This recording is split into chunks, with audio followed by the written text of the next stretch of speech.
సంగారెడ్డి జిల్లాలోని ఓడిఎఫ్ నేలపై నీటిలో ప్రయాణించే యుద్ధ ట్యాంకర్లను రూపొందించింది. అధికారులు వీటి ట్రయల్ రన్ విజయవంతంగా పూర్తి చేశారు. యుద్ధంలో ఆర్మీకి ఈ ట్యాంకర్లు ఉపయోగపడతాయంటున్న ఆర్డినెన్స్ ఫ్యాక్టరీ జనరల్ మేనేజర్ బాబ్జీతో మా ప్రతినిధి పరశురాం ఫేస్ టు ఫేస్.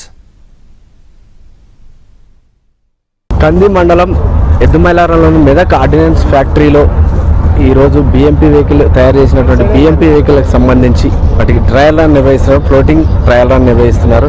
ఇందుకు సంబంధించి ఈ యుద్ధ ట్యాంకులకు సంబంధించి వాటి ప్రత్యేకతలు ఏంటి, ఇప్పటివరకు ఎన్ని తయారు చేశారు, వాటి గురించి మనతో మాట్లాడేందుకు ఆర్డినెన్స్ అధికారులు ఉన్నారు. సార్ చెప్పండి, ఈరోజు ట్రయల్ రన్ చేస్తున్నటువంటి యుద్ధ ట్యాంకులు ఎన్ని చేస్తున్నారు, వాటి ప్రత్యేకతలు ఏంటి? ఇది 1980లోని మన శ్రీమతి ఇందిరాగాంధీ ఇక్కడ ఎంపీగా గెలిచినప్పుడు ఇక్కడ 1984లో మనకి స్థాపించడం జరిగింది. అప్పట్లో 125 vehicles per year capacity. So అభి తక్ ఇప్పటివరకు ఏంటంటే మనం ఆల్మోస్ట్ 3000 ట్యాంకులకు పైగా మనం ఇండియన్ ఆర్మీకి ఇవ్వడం జరిగింది. ఇది ఏంటంటే one of the unique tank. ఎందుకంటే ఇది వెయిట్ చూసుకుంటే 14 టన్నులు ఉన్నాను, ఈజీగా ఫ్లోట్ అయిపోతుంది.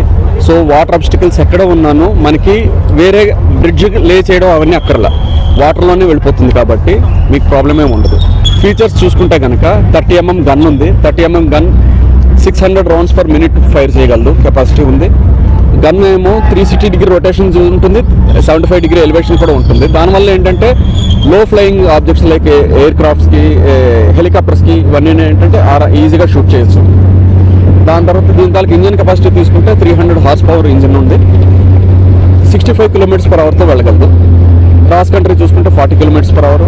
అబ్స్టికల్ చూసుకుంటే ఇట్లా చూసుకుంటే కనుక మనకి 7 km/h వాటర్ అబ్స్టికల్స్లో ఈజీగా వెళ్ళిపోతుంది.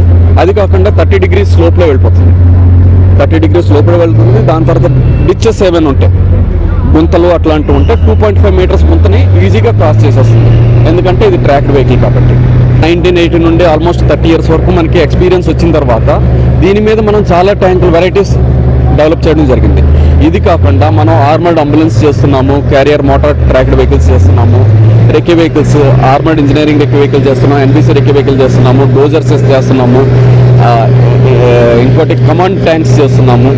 ఇవన్నీ ఏంటంటే మనం ఇండిజినస్గా డెవలప్ చేసి మనం ఆర్మీకి ఇవ్వడం జరుగుతూ ఉంది. దీంట్లో ఇప్పటివరకు ఏంటంటే దీని తాలూకు బ్యూటీ ఏంటంటే ఇంకొకటి 98% వరకు టోటల్గా ఇండిజినైజేషన్ అయిపోయింది. మనం ఫారెన్ కంట్రీ మీద ఒక్కదాని మీద కూడా డిపెండ్ అవ్వాల్సిన అవసరం లేదు. అది ఒక అడ్వాంటేజ్ మనకి. ఇట్లా ఇప్పటి వరకు 3000కు పైగా ట్యాంకులు మెదక్ ఆర్డినెన్స్ ఫ్యాక్టరీ నుంచి ఇవ్వడం జరిగింది.